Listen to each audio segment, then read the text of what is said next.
Tu viens de prendre un nouveau poste de manager. Félicitations. Mais entre nous, c'est maintenant que les choses sérieuses commencent.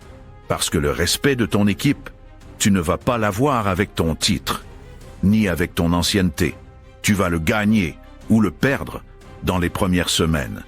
Et ce que tu vas découvrir aujourd'hui, c'est ce qui fait toute la différence entre un manager crédible et un manager oublié. Tu veux devenir manager ou réussir ta prise de poste? J'ai créé un plan d'action gratuit sur 30 jours pour t'aider à franchir le cap étape par étape. Chaque jour, une action concrète pour poser les bases d'un management pro et respecté.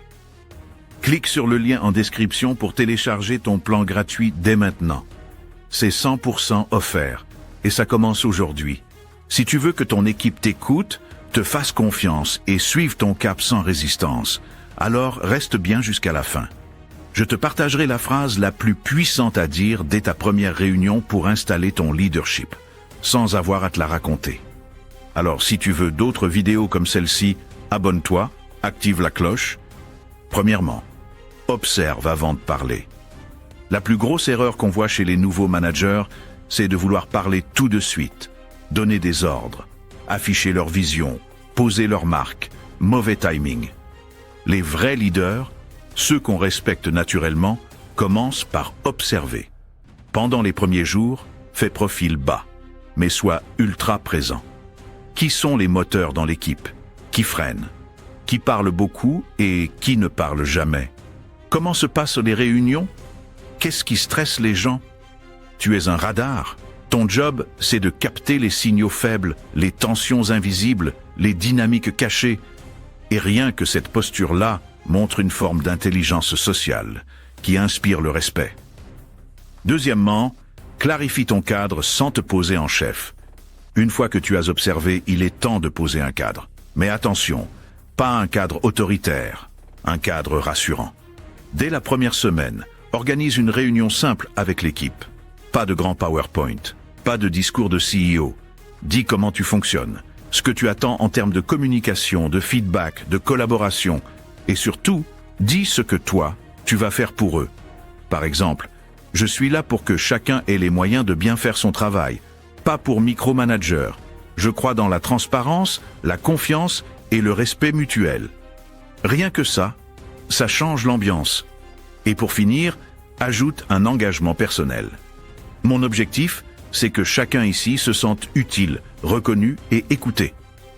Tu poses ton cadre, tu montres que tu as une boussole, mais tu restes humain.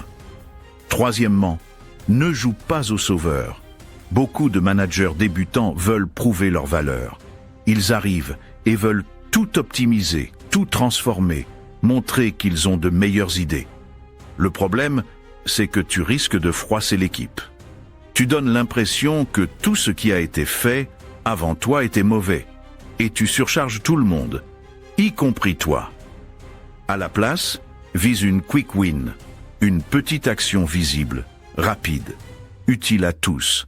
Par exemple, supprimer une réunion inutile, clarifier un point bloquant, résoudre une friction avec un autre service.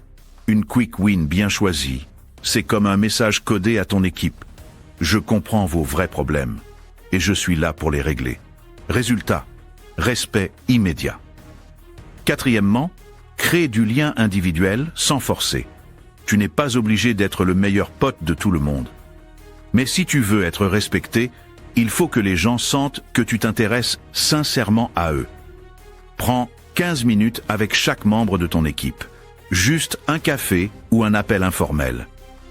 Pose 3 questions simples. Qu'est-ce que tu aimes dans ton travail? Qu'est-ce que tu trouves frustrant? Si tu pouvais changer une chose demain, ce serait quoi? Et surtout, écoute. Note. Souviens-toi. Le simple fait de montrer que tu retiens ce que les gens te disent crée une confiance énorme. Et ça, c'est un raccourci vers le respect authentique. Cinquièmement, donne une direction, pas des ordres. Une équipe respecte un manager qui sait où il va. Alors très tôt, dès les premiers jours, clarifie 3 choses. Les priorités, les responsabilités, les rituels de suivi. Ne laisse pas de flou. Le flou, c'est l'ennemi du respect. Tu n'as pas besoin de tout verrouiller, mais tu dois montrer que tu as un cap. Et dis cette phrase en réunion, vous êtes les experts de vos sujets.